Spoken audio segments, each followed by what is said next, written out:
it seems to me that this conference series is circling around a very important idea, which is that cities, when they function well, and when they maintain equity, as people earlier today were discussing, have an astonishing inherent capacity, a structural dynamic, as the previous speaker was describing a little bit, that can promote the capacity and the capability of their residents, all of their residents, to secure and to enrich their quality of life, both individually and in common.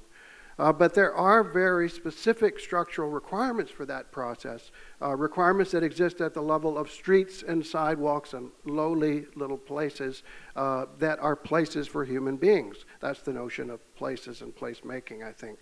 And I think that was, by the way, the real point of Jane Jacobs' marvelous work to go back to what was talked about a little bit earlier. I suspect she would have considered the topic of racism, for example, a very large issue that was beyond her concern about this dynamic of cities, any more than issues of ageism or sexism or anti-Semitism or many, many other issues we could be talking about and should be at some point. But this core focus, I think, for her and for us is this notion of the inherent dynamic of an open and equitable city, and how we can put that dynamic to work for us. And yes, power is part of that issue, power in a democracy, how it's distributed, how it occurs spatially, how it's democratic and equitable, how it occurs and is created in specific places, and how those are adjacent to one another. And we can see, and I think a lot of the evidence is showing, those dynamics produce astonishing benefits, economic benefits, health benefits, well-being, creativity, and so on. I think this is the core idea behind this broad concept of placemaking that we've been discussing, creating networks of places. Thank you. Thank you, Fred. And creating networks of places, or more accurately, empowering the capacity of citizens to create for themselves and modify and evolve their own spaces. I think that's a very important point that we maybe haven't talked about enough.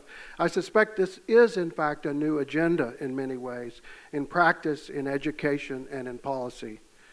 But if that term placemaking is not to be dangerously vague, all things to all people, I think we have to define in concrete terms the actual structural characteristics of these capacity-building places, the different groups and their dynamics of power and control and interaction, how they operate spatially and as adjacencies to one another, what we need to do to tap this remarkable power of urban place networks.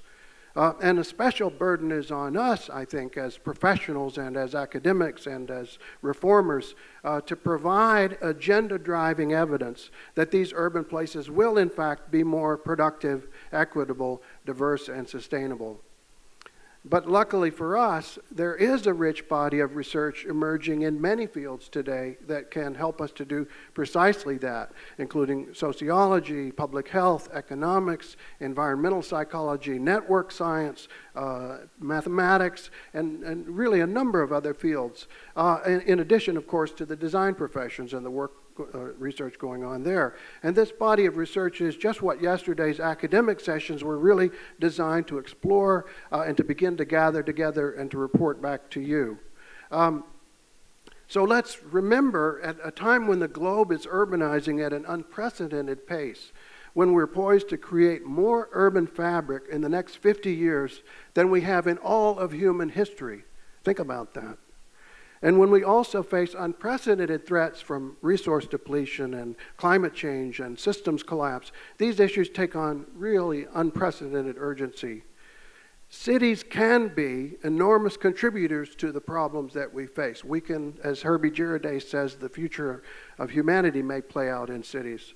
On the other hand, they can also be powerful contributors to the solutions if we will understand and harness this dynamic. However, if we're going to see this happen, I think we have to confront the disastrous professional mistakes we have collectively made, many of us in our professions, in recent decades, and mistakes that we're still making, the responsibility we have for the drastic changes in urban settlements around the world, in many ways driven by us in the privileged upper middle class, thanks to the models we and our leaders and our schools and our practitioners have created and continued. And this is still going on. Whatever our aspirations about political change, those are important, but I think we must have a pragmatic approach to taking structural steps to learn from these mistakes as a civilization and to adapt to the rapid changes that we're now confronted with.